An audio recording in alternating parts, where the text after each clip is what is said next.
we're heading up to North Queensland, and this is the route we are taking.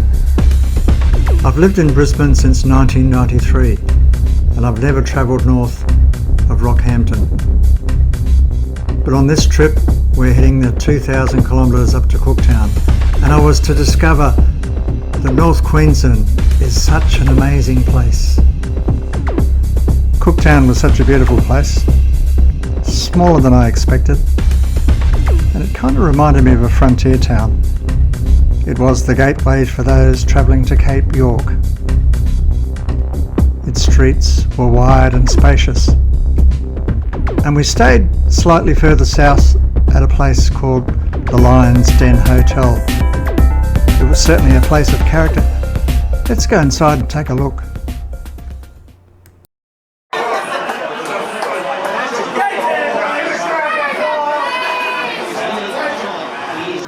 All right, now my impressions of this place is that it's full of character. How did it start, Sanger? It started back in the day the tin mines started, so there was obviously tin mines in the area, so they opened up a pub, and one bloke walked into one of the mines thinking he was walking into the Lion's Den, so obviously and that's how the name, he thought he was walking in the Lion's Den, and that's how the name sort of stuck. So it's been established since 1875, this pub, and it's still going good. Look, I love how you have music. Is that a regular feature? Yeah, we do generally, during the season we try and have live music every weekend. And I managed to meet a local legend. Okay, speaking to Jack here at the Lion's Den. G'day, Jack. How are you? Oh, good, mate. Yeah. You're a professional bones player, I understand. What's the secret of playing the bones, Jack? Well, I don't know the secret to all that sort of thing, but it's just like anything else. The secret to it is practice. When I picked up the bones, I never had a clue what I was doing because I'd never seen them played before. Okay. I'd read about them. Yes. And it's an instrument going back. Probably the cavemen played a bit in Australia, the old bush bands, so to speak, played the bones.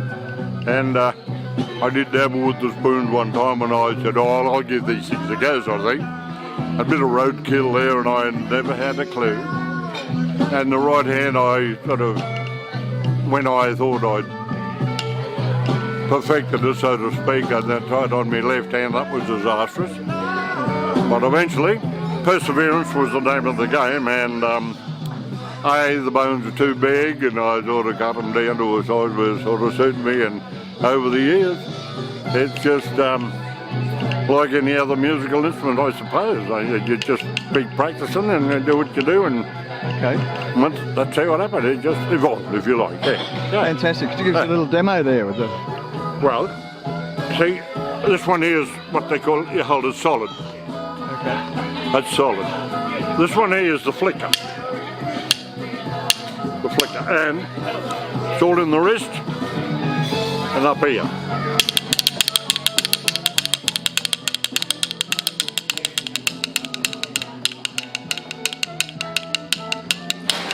Got it? When my black tail come running, he makes those hound dogs get way back, way back, way back, way back.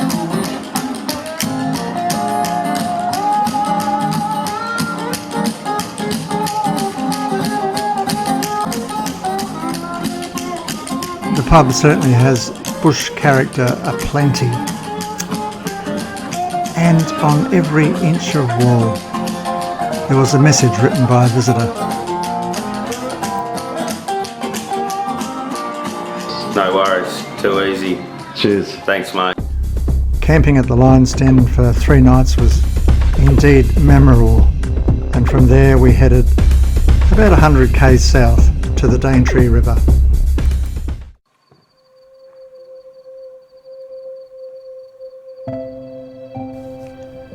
The Daintree rainforest is the oldest tropical rainforest on Earth, 180 million years.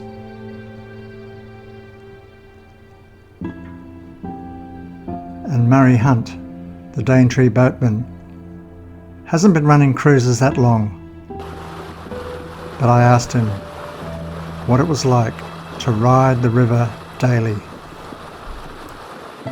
I've been doing it 10 years, and I suppose to last that long you just got to love the river. The beauty of my little cruises is dawn and dusk, when the light of the river is at its best, when the river is at its scenically most beautiful, and probably when the animals, particularly the birds, are at their most active. So, 2 hours dawn, 2 hours sunset, split shift every day. Pretty difficult. I'm not particularly happy with that early alarm clock each day, but I get to fall in love with the river every day. That sunlight, the mirror image, the reflections on the river, particularly the early morning, or maybe the sunsets with all those cattle egret actually accumulating at a roost at the late afternoon. These are the things that make it all worthwhile. So personally, for me to see it, but then also to see the enjoyment when I get to show those things to passengers. These are the real gems of the Daintree River.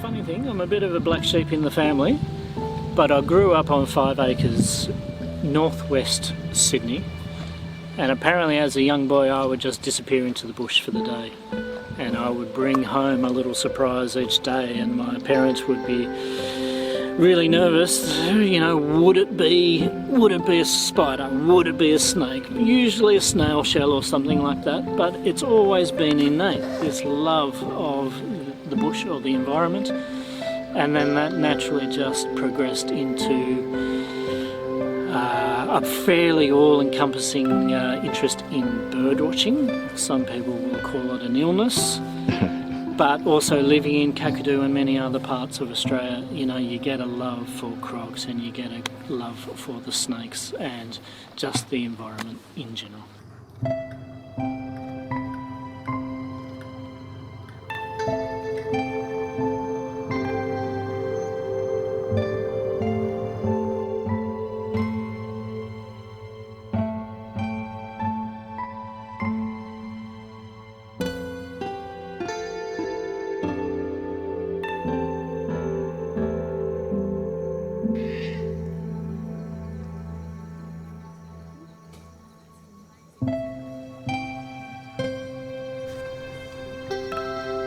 I was fortunate in being able to ride a sunrise and a sunset cruise, and the sights, the sound, the feelings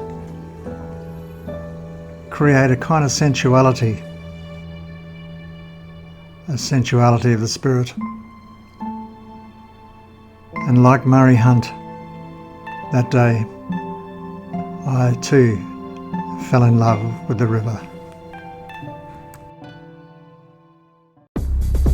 So from the Daintree, we travel many hundreds of kilometres south to Cape Hillsborough, the next place I'd like to show you.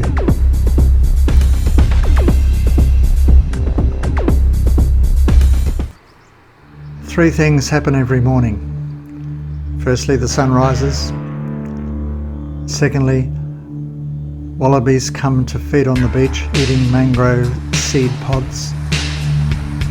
And thirdly, humans come to view these creatures and the sunrise. The wallabies are bemused by these strange creatures viewing the meeting, yet they are very friendly.